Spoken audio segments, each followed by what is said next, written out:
皆さん行きますよ。神様仏様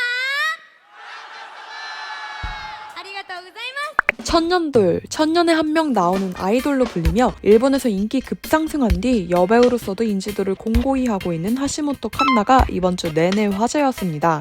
그 이유는 주간 문춘에서 보도한 한 기사 때문인데요. 우선 기사 내용은 미남 랭킹 1위를 기록하기도 했던 배우 나카가와 타이시와의 비밀 데이트였습니다. 무려 야마구치현에서 촬영을 마친 하시모토 칸나가 휴일이 되자마자 향한 곳은 도쿄에서는 멀리 떨어진 혼슈의 시모노세키였습니다. 시모노세키까지 가서 하시모토 칸나가 만난 것은 바로 나카가와 타이시였는데요. 둘은 도보로 로컬 선술집에 들려 술잔을 포겠고 밤 10시 반쯤 가게를 나왔습니다. 그리고 그들이 향한 곳은 동네 공원. 아무도 없는 것 같았던 공원에서 키스를 나누며 꽁냥꽁냥 데이트를 즐겼는데 이 모습을 바라보고 있는 한 사람이 있었으니 바로 집념의 주간 문춘이었죠. 문춘왈, 하시모토 칸나는 아사히 슈퍼드라이 크리스털 이미지 캐릭터를 맡고 있지만 공원에서 나카가와와 건배를 하던 음료는 추아이였다라고도 덧붙였는데요.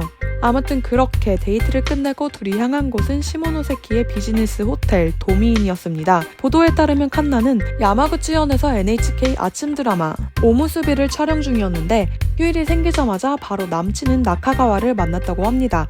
이렇게 사진까지 같이 보도하면서 빼박 파파라치를 남겼습니다. 둘은 영화에 함께 출연하며 교제를 하게 됐는데 2년 전인 2022년 당시 이미 열애설이 한 번 터진 적이 있습니다. 하시모토 칸나가 나카가와가 사는 맨션에 출입하는 모습을 한 미디어가 보도한 것인데 나카가와의 지인에 따르면 교제 기간은 이미 2년이 넘었고 바쁜 와중에도 열애를 즐기기 위해 나카가와는 도쿄에서 일부러 시모노세키까지 칸나를 만나러 갔다는 후문입니다. 근데 사실 이번 열애설에서 이 투샷보다 화제가 된 것이 있습니다. 바로 하시모토 칸나의 파와하라 보도. 여러분 파와하라라고 하면은 파워 허레이스먼트란 뜻으로 직장 등에서 우월한 지위를 이용해 하급자를 괴롭히는 것을 뜻합니다. 우리나라의 갑질이란 단어로 대체될 수 있는데 주간 문춘이 천년돌 하시모토 칸나의 파와하라까지 보도하면서 안 그래도 열애설로 데미지를 입은 이미지가 2차로 와장창 났다는 것입니다. 문춘이 보도한 갑질 논란은 이렇습니다. 칸나가 같은 배우나 프로듀서에게는 친절하지만 스태프나 매니저에게는 하대를 하며 무시하는 태도를 보였다는 것입니다.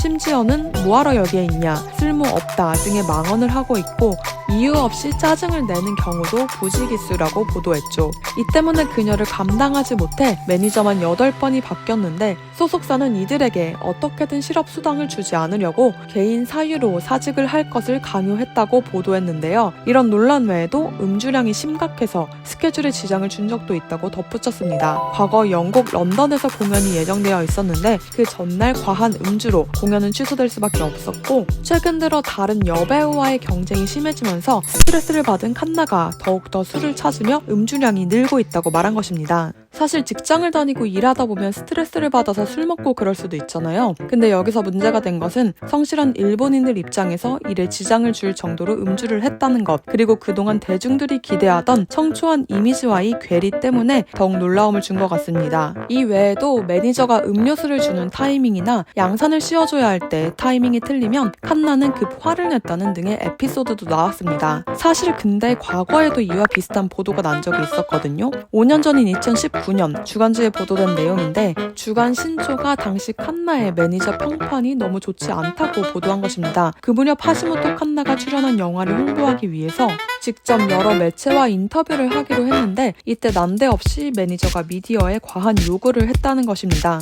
관계자들에 따르면 매니저가 과거 하시모토 칸나가 소속했던 후쿠오카이 아이돌 그룹에 대해선 일제 질문을 하지 말라고 얘기했고 이 외에도 기적의 한 장이라든가 천년에 한 명 있을 미소녀 등과 같은 표현을 쓰는 것도 안 된다고 요구했다는 것입니다. 참고로 여러분 기적의 한 장과 천년돌은 하시모토 칸나를 설명하는 대명사입니다. 뒤에 설명하겠지만 이 사진 하나로 일약 스타덤에 오른 게 칸나거든요. 암튼 미디어가 질문을 하거나 기사를 쓰는 건 고유한 영역이잖아요. 이런저런 이유로 부탁을 할 수는 있지만 정작 본인 영화를 홍보하기 위해 나와서 고압적인 자세를 취했다는 것은 영리하지 못한 행동이 아니었나 싶은데요. 그리고 이 모든 요구들은 칸나가 아닌 매니저가 문제였다라며 매니저 탓으로 돌렸습니다. 천년돌 이야기에 칸나가 아닌 매니저가 기분이 언짢아지기 때문에 쓰면 안 된다라는 설명이었는데 당사자도 아닌 매니저가 언짢아지기 때문 이런 설명에 다들 갸우뚱했었습니다. 물론 매니저가 소속 탤런트의 이미지를 보호하기 위해 이런저런 요청 해석을 할 수는 있지만 기적의 한 장과 같은 표현이 그녀의 이미지에 걸리나? 란 관점에서 의문이 더해졌습니다. 이 보도에 일부 시청자 사이에서는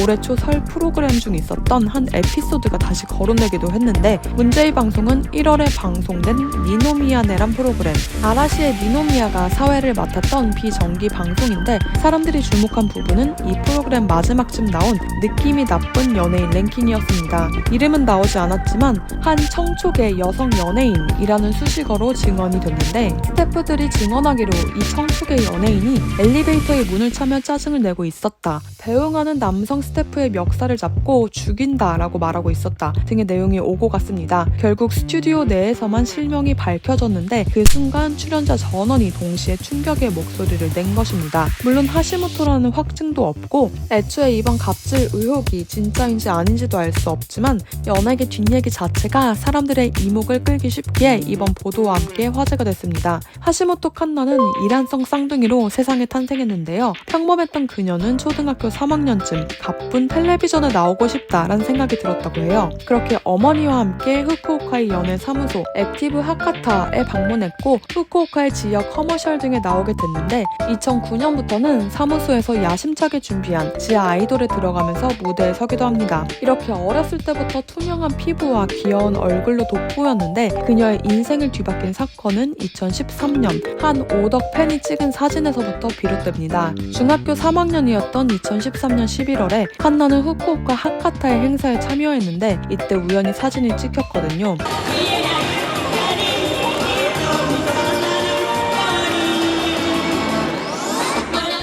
이 사진이 온라인에 올라가자마자 하시모토 칸나는 말 그대로 인생 역전을 하게 됩니다. 트위터와 커뮤니티에 기적의 한 장, 천년에 한 번 나올 만한 인재 등의 문구로 바이럴됐고 소속사의 공식 웹사이트 서버가 다운되기도 했습니다. 급기야는 NHK의 뉴스 프로그램의 한 코너에 트위터상에서 급증하고 있는 인물로 소개됐는데 이 사건을 계기로 로컬돌이었던 그녀는 온 일본의 집중을 받았고 광고 오퍼나 취재 요청이 쇄도했습니다. 그리고 이 기적적인 사진을 본 카도카와의 대표이사 이노우에 시니치로는 곧바로 소속사에 연락해 칸나를 주연으로 영화를 찍고 싶다라고 어필합니다. 그렇게 나온 영화가 바로 세일러복과 기관총 졸업인데요. 세일러복과 기관총은 아카가와 지로의 소설로 1981년도에 처음 실사판 영화로 만들어졌거든요. 근데 이게 엄청 히트한 덕에 드라마로도 만들어졌고 35년이 지나 리메이크가 된 것입니다. 그 화제의 작품을 지하도를 탈출한 지 얼마 안 된 하시모토 칸나가 사진 한 장으로 꿰찬 것입니다. 물들어올 때 노 열심히 저은 소속사는 2015년에 하시모토 칸나를 여배우로 본격적으로 키우기 시작했고 영화 암살교실, 은혼 실사판 등에 나오며 인기를 얻습니다. 영화뿐만 아니라 컵누들, 아사히 맥주 등 여러 광고 모델로 선정됐고 그렇게 매년 영역을 넓힌 그녀는 2020년 엘란도르 신인상을 수상합니다. 이 상은 한 해 동안 가장 활약한 유망주 신인에게 수여하는 상이기 때문에 더욱 의미가 컸는데요. 2022년부터는 3년 연속 일본의 인지도 높은 배우들만 맡는다는 연말가요제 홍백가합전의 사회를 맡으며 승승장구했죠. 2013년부터 한번 화제가 된 후 휴식기라는 것은 찾아볼 수 없을 정도로 연타석 작품 활동을 하고 있는 것입니다. 암튼 이번 논란에 소속사는 누구보다 빠르게 대응하며 논란을 잠재우려는 모습을 보였습니다. 하시모토 소속사는 사장 명의로 반박문을 게재하며 하시모토의 갑질 의혹을 전면 부정합니다. 이번 보도는 폄하하려는 의도, 악의를 느낀다며 이례적으로 사장 명의로 반론을 게재했는데요. 갑질 의혹은 사실 무근이라면서 전면 부정하면서 가쁜 소속 사장 자신의 갑질 행위를 반인정하는 내용을 내보냅니다. 사장 명의의 글에서는 기사에 언급된 스태프들에게 한 발언은 하시모토 칸나가 아닌 제가 발언한 것이며 저는 스태프들을 향해서 엄격하게 지도하는 경우가 있습니다. 라고 적은 것입니다. 결국 자기가 한 발언이 마치 하시모토 칸나가 한 것처럼 와전되었다면서 칸나에게 미안한 마음이 있다고까지도 얘기를 하는데